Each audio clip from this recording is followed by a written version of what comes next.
Sir నమస్కారం sir. నమస్తే. Sir 'Vetrimaaran' గారి డైరెక్షన్‌లో 'విడుదల' అనే ఒక సినిమా అప్పుడొచ్చింది. సూపర్ హిట్ అయిపోయింది.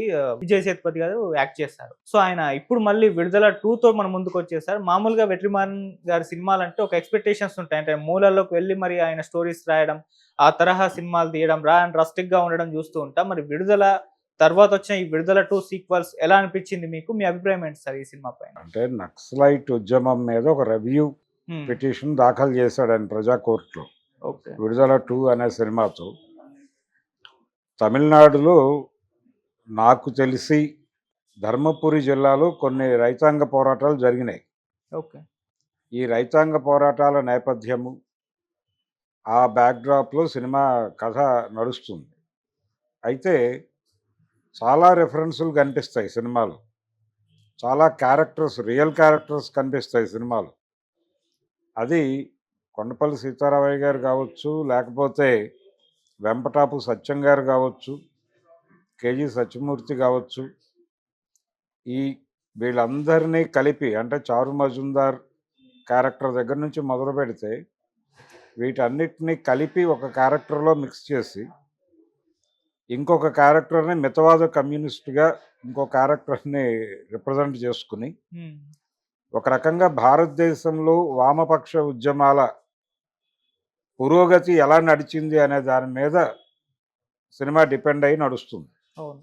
అంటే 90లకు ముందు జరిగినటువంటి రైతాంగ పోరాటాలు, వాటి నేపథ్యం, అలాగే పేదలు ఇళ్ల స్థలాల కోసం జరిపేటువంటి అర్బన్ ఏరియాల్లో జరిపేటువంటి భూ ఆక్రమణలు, ఇలా నడుస్తుంది సినిమా.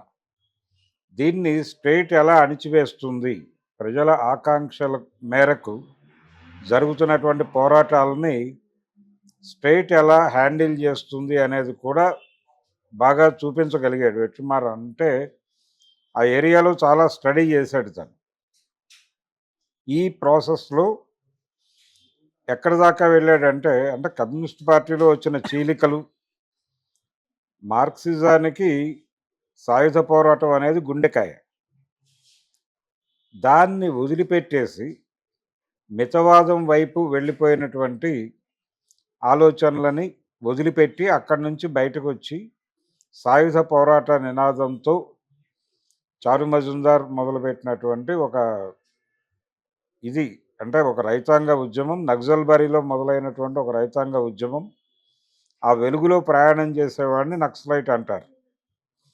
నక్సల్బరీ వెలుగులో ప్రయాణం చేసేవాడిని నక్సలైట్ అంటారు. ఆ క్యారెక్టర్ ఈ సినిమాలో ఆ మలుపు చూపించాడు.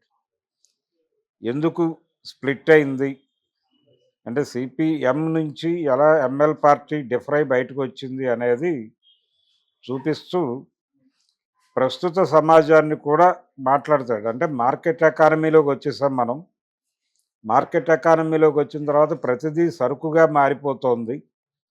ఈ సరుకుగా మారిపోతున్నటువంటి పరిస్థితులు, అలాగే పాత సమాజంలో అనుసరించినటువంటి వ్యూహము, ఎత్తుగడలే ఇప్పుడు కూడా చేయాలా, ఇప్పుడు కూడా అవే అమలు చేయాలా? నిజానికి సాయుధ పోరాటం, అడవుల్లో దళాలు ఇవన్నీ నిర్వహించాల్సినటువంటి పరిస్థితులు ఇప్పుడున్నాయా? పబ్లిక్ ప్రాబ్లమ్స్ మారిపోయినాయి, సమాజం మారిపోయింది. ఈ మారిన సమాజంలో మారని వ్యూహాలతో ఏవైనా వ్యవహరిస్తున్నామా అనే ఒక అంటే తమని తాము ఒక రకంగా సెల్ఫ్ క్రిటిసిజం అంటారు దీన్ని. ఆత్మవిమర్శల ధోరణిలో ఉండేటువంటి ఒక క్యారెక్టర్ కనిపిస్తుంది సినిమాలో. హ్మ్. దాన్ని వెట్రిమారన్ వాంటెడ్గానే డిజైన్ చేశాడు. డిజైన్ చేసి రెండు వైపులా జరిగినటువంటి అంటే స్టేట్ నుంచి జరుగుతున్నటువంటి దారుణాలు, అలాగే ఉద్యమం నుంచి జరుగుతున్నటువంటి లోపాలు, వాటి మీద కూడా చర్చ నడిపాడు నిర్మోహమాటంగా. ఓకే. ఉద్యమ లోపాలని చర్చించాడు. రాజ్యం చేస్తున్నటువంటి దుర్మార్గాల గురించి బలంగా మాట్లాడాడు. అలాగే రాజ్యంలో భాగమైపోయినటువంటి పోలీస్ ఆఫీసర్స్ వాళ్ళు ఎంత క్రూయల్గా ఆలోచిస్తారు అనే దాన్ని కూడా చాలా బాగా పోర్ట్రేట్ చేశాడు. అంటే తన సెల్ఫ్ గోల్ కోసం అవసరమైతే తన సహచర పోలీసుల్ని చంపేయటానికి కూడా అధికారులు పెద్దగా మొహమాట పడరు ఓకే. అనే తరహా సన్నివేశాల కల్పన కూడా ఉంది ఈ సినిమాలో. ఈ విధంగా ఉద్యమము అంటే భారతీయ సమాజంలో భిన్న సమూహాల మధ్య జరుగుతున్నటువంటి యుద్ధం, ఆ యుద్ధం నేపథ్యము, అది యుద్ధం జరగాల్సిన అవసరం ఏమిటి అనేది వీటన్నిటిని బాగా హ్యాండిల్ చేయగలిగాడు. అయితే కొత్త కోణాన్ని చెప్పాడు. అంటే కార్ల్ మార్క్స్‌ని భారతదేశానికి అన్వయించటంలో కమ్యూనిస్టులు వైఫల్యం చెందారు అనేటువంటి ఒక అభిప్రాయం చాలా మందిలో ఉంది. ఇక్కడ అంబేద్కర్‌ని కొంత పట్టుకొచ్చి మాట్లాడే ప్రయత్నం చేశాడు ఈయన. చేసి వర్గమే కులముగా ఆపరేట్ అవుతోంది భారతదేశంలో. వర్గము అనేది విడిగా లేదు. కులమే వర్గం. అంతకు మించి బ్రహ్మ పదార్థం కాదది. పేదలు అన్ని సెక్షన్స్‌లోనూ ఉండొచ్చుగాక. అంత మాత్రం చేత ఇక్కడ కులం వేరు, వర్గం వేరు అని అనుకుంటే పొరపాటు చేసిన వాళ్ళం అవుతాం. కులమే వర్గము అనే స్పృహతో గనక ఉద్యమం ముందుకెళ్తే అదొక ప్రాపర్ డైరెక్షన్‌లో వెళ్ళేటువంటి అవకాశం ఉంటుంది అనేది కూడా కొంతవరకు ఈ సినిమా ద్వారా చెప్పే ప్రయత్నం చేశాడు వెట్రిమారన్. దానికి ప్రధానంగా అతను తమిళ రాజకీయాలు, తమిళ సినిమా ప్రభావం ఇవన్నీ ఉన్నాయి అక్కడ. ద్రవిడ ఉద్యమాల ప్రభావం, దళిత ఉద్యమాల ప్రభావం ఉండటం వలన వీళ్ళు క్యాస్ట్ క్వశ్చన్ని చాలా కాలంగా మాట్లాడుతున్నారు వాళ్ళ సినిమాల్లో. అదొక యాంగిల్ తీసుకున్నాడు ఆయన. అది తీసుకోవడం కొంత సినిమాకు ఒక పరిపూర్ణతను తీసుకొచ్చింది. అలాగే సాయుధ పోరాటము అనేది ఈ రోజున కూడా అదే నినాదంతో వెళ్ళాల్సినటువంటి అవసరం ఉందా అనే ఒక రివ్యూ చేస్తాడు ఓకే. చివరిలో. అంటే ఈయన వెంపటాపు సత్యంగా చూపించేటువంటి క్యారెక్టరు చాలామంది నక్సలైట్ నాయకుల పోలికలతో ఒక క్యారెక్టర్ని డిజైన్ చేశాడు ఆయన. ఆ డిజైన్ చేసినటువంటి పెరుమాళ్ళు అనేటువంటి క్యారెక్టరు ఆత్మ సంఘర్షణలో పడుతుంది. సాయుధ పోరాటం అనేది మనం ఆ రోజున కరెక్టే మనం అనుకున్నటువంటి సమాజంలో, మనం ఈ నినాదం ఎత్తుకున్నటువంటి సమాజంలో ఇది కరెక్ట్ నినాదమే. కానీ ప్రజెంట్ సొసైటీకి ఇది అన్వయిస్తుందా? అలాగే ప్రజలు ఎక్కడికక్కడ వాళ్ళ ఏరియాల్లో ఫైట్ చేసేటువంటి ఒక తెగింపుని, ఒక దర్శనాన్ని ఇవ్వాల్సి ఉంది మనం. అది కాకుండా మనం దళాలుగా అడవుల్లో ఉండిపోతే ప్రయోజనం నెరవేరుతుందా? మనం అనుకున్న ప్రయోజనం నెరవేరే అవకాశం ఉందా? అనేది కూడా చర్చకు పెట్టాడు ఈయన. ఓకే. అంటే ఇప్పుడు రకరకాలుగా కొత్త ట్రేడ్స్ వచ్చేస్తున్నాయి. ఐటీ సెక్టార్ వచ్చింది. కార్మికులు అనేటువంటి వాళ్ళు పాత రోజుల్లో ఉన్నట్టుగా లేరు. కార్మికుల పరిస్థితిలో చాలా మార్పులు వచ్చినాయి. సాలరీస్ విపరీతంగా పెరిగినాయి. మార్కెట్ ఎకానమీలో ఉన్నాం మనం. సో ఈ నేపథ్యాన్ని కూడా అర్థం చేసుకుని దీనికి తగ్గ వ్యూహరచన జరగవలసి ఉంది అనే దాన్ని కూడా ప్రస్తావించాడు.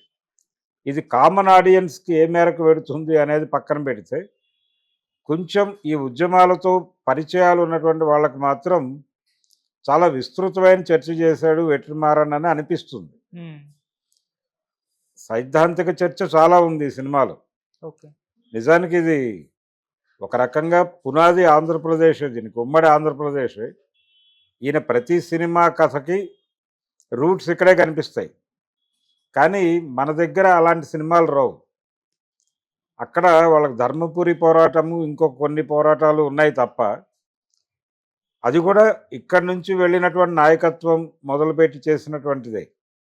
అది కూడా పీపుల్స్ వార్ పార్టీ నాయకత్వంలో జరిగినటువంటి ఉద్యమమే ధర్మపురి కూడా.